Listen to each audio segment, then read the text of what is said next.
Hello guys, അങ്ങനെ ഋതുവിൻ്റെ രണ്ടാമത്തെ ചോറൂണ് ആണ് കേട്ടോ ഗുരുവായൂർ വെച്ച്. നമ്മളൊരു ഉച്ചയ്ക്ക് 3:30 ആയപ്പോഴത്തേന് വീട്ടിൽ നിന്ന് തിരിച്ചിട്ടുണ്ടായിരുന്നു. ഞാനും ഏട്ടനും അച്ഛനും ഒന്നും കഴിച്ചിട്ടില്ല കേട്ടോ. ഉച്ചയ്ക്ക് രാവിലത്തെ ബ്രേക്ക്ഫാസ്റ്റ് 11:30 കഴിച്ചുകൊണ്ട് തന്നെ ഞങ്ങൾക്ക് ആർക്കും വിശപ്പില്ലായിരുന്നു. ഋതുവാണെങ്കിൽ നല്ല ഉറക്കമായിട്ടുണ്ടായിരുന്നു. ആലപ്പിയൊക്കെ എത്തിയപ്പോഴത്തേന് നല്ല വിശപ്പ് വന്നിട്ടുണ്ടായിരുന്നു. അങ്ങനെ ഒരു റെസ്റ്റോറൻറ്റിൽ നിർത്തിയിട്ടുണ്ടായിരുന്നു. LPGയുടെ പ്രശ്നം നടക്കുന്നതുകൊണ്ട് കടകളിലൊന്നും ഉണ്ടായിരുന്നില്ല. ചായ മാത്രമേ അവിടെ ഉണ്ടായിരുന്നുള്ളൂ. അങ്ങനെ ചായ എങ്കിൽ ചായ, അങ്ങനെ ചായ കുടിച്ചു അല്ല. എന്നിട്ട് അവിടെ നിന്ന് ഇറങ്ങിയിട്ടുണ്ടായിരുന്നേ. പിന്നെ വേറെ എങ്ങും നിർത്തിയില്ല. പിന്നെ എറണാകുളം എത്തിയിട്ടാണ് പിന്നെ നിർത്തിയത്. അമ്പലത്തിൽ പോകുന്നതുകൊണ്ട് തന്നെ 2 ദിവസമായിട്ട് നമ്മൾ വെജിറ്റേറിയൻ ഫുഡ് മാത്രമാണ് കേട്ടോ കഴിക്കുന്നത്. അങ്ങനെ പിന്നെ ആര്യാസിൽ കയറി. നൈറ്റ് ഒരു 8:30 ആയിട്ടുണ്ടായിരുന്നേ. നമ്മൾ ഡിന്നർ കഴിക്കാൻ കയറിയപ്പോൾ ഋതുവാണെങ്കിൽ നല്ല ഉറക്കമായിരുന്നു. നമ്മൾ സൈഡിൽ സീറ്റിൽ അവിടെ ഇരുത്തിയിട്ടുണ്ട്. എല്ലാവർക്കും നല്ല വിശപ്പുണ്ടായിരുന്നു കേട്ടോ. ഞാൻ മസാല ദോശയാണ് ഓർഡർ ചെയ്തത്. പിന്നെ ബാക്കിയുള്ളവർ ചിലവർ പൂരി, ചിലവർ ചപ്പാത്തിയൊക്കെ ഓർഡർ ചെയ്തിട്ടുണ്ടായിരുന്നു. അങ്ങനെ ഫുഡൊക്കെ വന്നിട്ടുണ്ടായിരുന്നു. ഒന്നും പറയാനില്ല, നല്ല മസാല ദോശയായിരുന്നു കേട്ടോ അവരുടെ. വിശന്നിരിക്കുന്നതുകൊണ്ടാണോ എന്തോ അറിയില്ല, നല്ല ടേസ്റ്റ് ഉണ്ടായിരുന്നു. പക്ഷെ ചപ്പാത്തി അത്ര പോരായിരുന്നു. വെജ് ഓംലെറ്റ് എന്ന് അവിടെ എഴുതി വെച്ചേക്കുന്നതുകൊണ്ട് അതൊന്ന് ട്രൈ ചെയ്യാമെന്ന് വിചാരിച്ചു. അങ്ങനെ അത് വാങ്ങിച്ചു. വെറും ദോശയായിരുന്നു കേട്ടോ അത്. ദോശയ്ക്കകത്ത് ഉള്ളിയൊക്കെ ഇട്ടിട്ടുള്ള ഒരു സംഭവം. പിന്നെ ഫുഡൊക്കെ കഴിച്ച് നമ്മൾ നല്ല ഉറക്കമായിട്ടുണ്ടായിരുന്നു. പിന്നെ ഗുരുവായൂർ എത്തിയിട്ടാണ് ഞാൻ എണീറ്റത്. ക്ഷേത്രത്തിൻ്റെ കിഴക്കേ നടയിലായിരുന്നു കേട്ടോ നമ്മൾ സ്റ്റേ ചെയ്തത്, ശ്രീവിഹാർ ടൂറിസ്റ്റ് ഹോമിൽ. നല്ല അഫോർഡബിൾ ആയിട്ടുള്ള പ്രൈസും കാര്യങ്ങളും ഒക്കെ ആയിരുന്നു. നമ്മൾ നൈറ്റ് ഒന്ന് ജസ്റ്റ് ഒന്ന് നടക്കാൻ ഇറങ്ങിയിട്ടുണ്ടായിരുന്നു.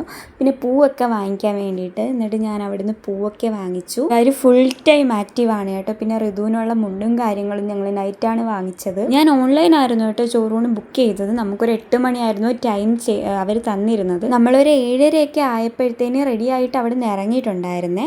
പിന്നെ അമ്മയ്ക്ക് പൂ വാങ്ങണമായിരുന്നു. പിന്നെ അമ്മയും പൂ വാങ്ങിച്ചു, അവിടെ നിന്ന് വെച്ചു. വർക്കിംഗ് ഡേയ്സ് ആയിട്ടും നല്ല തിരക്കുണ്ടായിരുന്നു. ഋതുവിൻ്റെ ചോറൂണായതുകൊണ്ട് ഞങ്ങൾക്ക് 3:30 ഫ്രീ ദർശനമായിരുന്നു, എനിക്കും ഏട്ടനും ഋതുവിനും. നമുക്ക് ക്യൂ നിൽക്കേണ്ടി വന്നിട്ടുണ്ടായിരുന്നില്ല. അങ്ങനെ ക്ലോക്ക് റൂമിൽ ഫോണും കാര്യങ്ങളും എല്ലാം സൂക്ഷിച്ചു വെച്ച ശേഷം നമ്മൾ നാലമ്പലത്തിനകത്തേക്ക് കയറിയിട്ടുണ്ടായിരുന്നു. എൻ്റെ കുറേ നാളത്തെ ആഗ്രഹമായിരുന്നു കേട്ടോ ഗുരുവായൂർ വരണമെന്നുള്ളത്. അങ്ങനെ ഇപ്പോഴാണ് അത് സാധിച്ചത്. അങ്ങനെ ചോറൂണും കാര്യങ്ങളൊക്കെ ഭംഗിയായിട്ട് നടന്നു. ഞങ്ങൾ എന്നിട്ട് പുറത്തിറങ്ങിയിട്ടുണ്ടായിരുന്നേ. അവരല്ലാതെ അല്ലേ കയറി, അവർ തൊഴുതിട്ട് വരാൻ സമയം എടുക്കുന്നതുകൊണ്ട് തന്നെ ഞങ്ങൾ അവിടേക്ക് ഒന്ന് ചുറ്റിക്കറങ്ങിയായിരുന്നു. അധികം ഫോട്ടോസും വീഡിയോസും ഒന്നും എടുക്കാൻ പറ്റിയിട്ടുണ്ടായിരുന്നില്ല.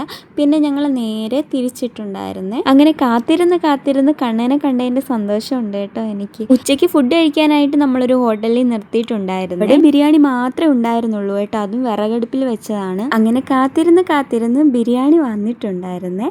നല്ല ബിരിയാണി ആയിരുന്നു.